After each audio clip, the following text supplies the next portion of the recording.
halkaan joognaa tahay dhakhtarka Boorama General Hospital Boorama munaasabadahan u nimid ay tahay inaan ku wareejino alaabta halkan taalla ee naga dambaysa oo ka timid qurba joogta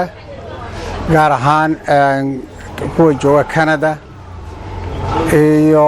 Ottawa aan doonayna inaan ku wareejino dhakhtarka oo ka kooban gooyaal iyo maqadadihii sariiraha alaabtan waxa keenay qurba joogta oo daryeelka Duub Cismaan weeyaan qaybta Ottawa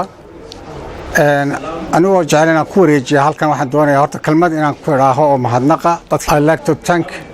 Holiday Inn Hotels Management who provided us this equipment or this donations. BK Courier as well. It won't be the last,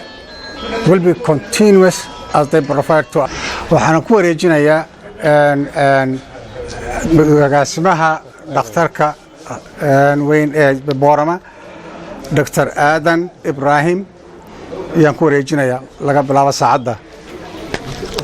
maanta waxaan halkan iskugu imanay in dhakhtarka weyn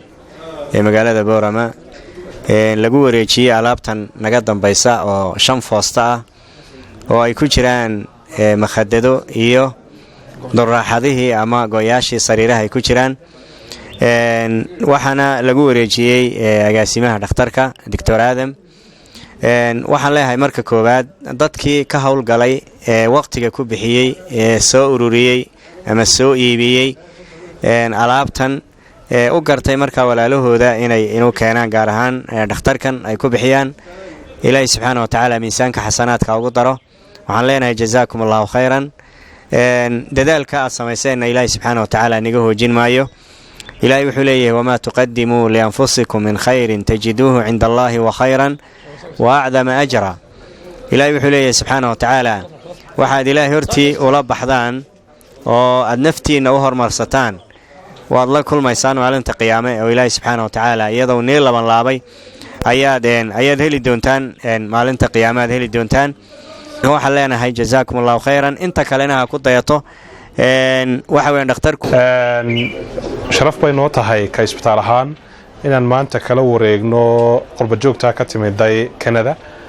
wariga magaalada Carabaabay Ottawa iyo dadka soo ururiyay isbitaalka u keenay alaabta ay sidaan oo alaab isbitaalku baahi badan u qabay haday tahay qaybta nadaafada oo inta u badan sariirihii iyo wixii lagu bugliyay inaan kala wareegno maanta oo ay bishu tahay 5 waan kala wareegaynaa anaga sharaf bay noo tahay waan ku mahadsan yihiin cid kasta oo ka shaqeysay inay alaabta keento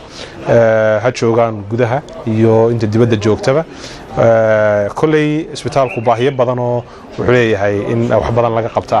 dadka wax taraana saaw Sheekh Xasan sheegay waa community-ga oo isbitaalku u adeegayo ha noqoto kuwa gudaha jooga iyo inta qurba jooga ee community ka tirsan alaabta markaa waad ku mahadsantihiin Ilaahay ha sharfo cidii keentay qof walbana meeshuu ka soo saaray xasanaad Ilaahay ugu rogo mana ilaawayno kulay community-gaasi hadda inooga yimiday Ottawa alaabta inagu wareejinaya intan iyo ka badanna waan ka rajaynaynaa inay qabtaan iyaga iyo community-ga la mid giba in kolba baahiyaha hawsha weyn ee baahida taalan inay ka qayb galaan oo ay qaybtooda ka qaataan ma ku boorinaynaa mid waxay tahay maanta waxaynu joognaa hospitaalkii Boorama sida agaasimuhu ka dhawaajiyay iyo Sheekh Xasan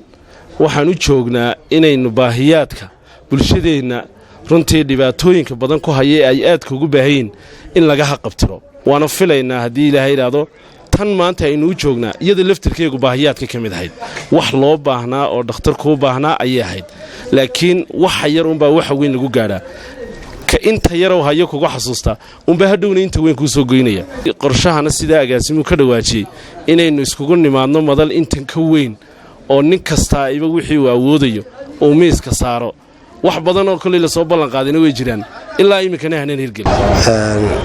horta aad bay muhiim noogu tahay ama farxad noogu tahay inaan digala qayb galno walaalaha muxsiniinta alaabta agabka ay noo keeneen ay u keeneen dadkii u baahnaa runtii waxaad keenteen meel looga baahnaa iyo waqti loo baahnaa iyo wixii ku habboonaa ee la keeni lahaa waad keenteen aad baad ugu mahadsantihiin runtii ama ha badnaato ama ha yaraato hal shay qofka keenay